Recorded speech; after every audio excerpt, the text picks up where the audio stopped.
I'm standing here with a fellow Canadian from Whitby, Ontario, and Kathy Wylie has just won the Founders Award, and I believe you're going to get a check for $7,500. That's right. Okay, I'm not going to ask you how you're going to spend it. Okay, good. Okay. You haven't decided yet, have you?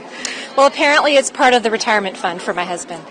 You have one of those too. Okay, all right. So, Kathy, I'm going to ask you the questions that I think all the quilters in the world would like to ask you. Okay. And the first one is, was there a particular thing that sparked this idea in your mind?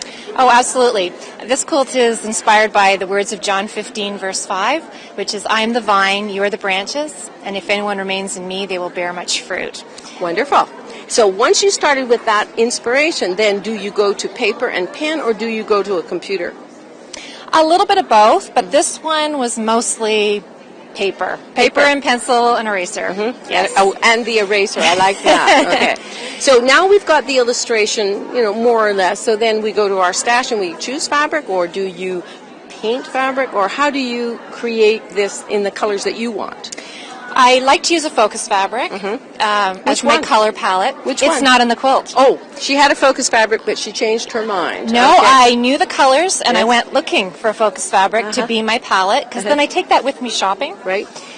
And what I did on this quilt was, one of my paper drawings I used, and I glued my samples on, and that became my reference. Wonderful. So then as I would be working, I could use that. Which patch goes here, which fabric goes there. Lovely, lovely. Yeah. Now, do you start in the middle and work towards the outside? How do you... Yes, I started in the middle, the very middle. Yes. I did the vertical axis and the horizontal axis, and then I filled in the corners. Exactly. Yeah. Now, I heard you talking to somebody when we arrived, and you explained that this is a patch. It's not a bias strip. That's right. Okay. That's right. So tell us how you do that. Well, if you look at this section here, see, I couldn't really use bias because I'd have this Funny circle little, I'd have to add. Yes. So by using a patch, I would just cut this whole thing out with a seam allowance. And when I get to here, I'm just going to come right in and clip. Perfect. Yeah. Perfect. Yeah. So once you have made all of these kinds of decisions, now, does the quilting just sort of come to you, or do you plan specifically that you want to add this, or is it kind of... What's the process? I had to plan it, absolutely. Okay. And when people ask me in advance, how are you going to quilt it? I'd say, I think I'm going to put more vines. But when it was time, I was like, oh, it's going to be so hard. So I tried to come up with something else, and nothing else worked. So in each individual space, I planned out where the vines would go, and I drew them, and then I transferred that onto the fabric as well. Wonderful. Tell us about this wonderful little picot edge border. Oh, everyone wants to know about the edge finish. It's a 1/2-inch clamshell, and the reason I did it was because I was quilting it.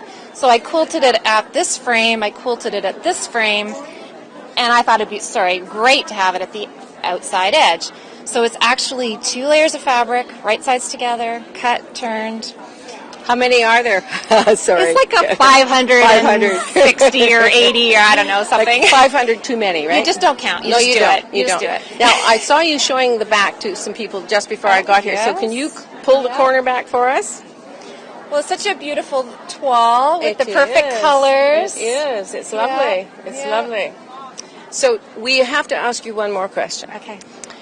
Do you ever make a mistake? And if so, absolutely. How do you deal with it?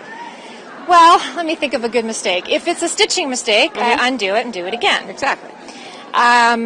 Because I mark my quilts, then I have to rinse my quilts. So did you know that green can run? Yes. I thought it was red. No. Green. But so my greens ran. So I consider that a mistake.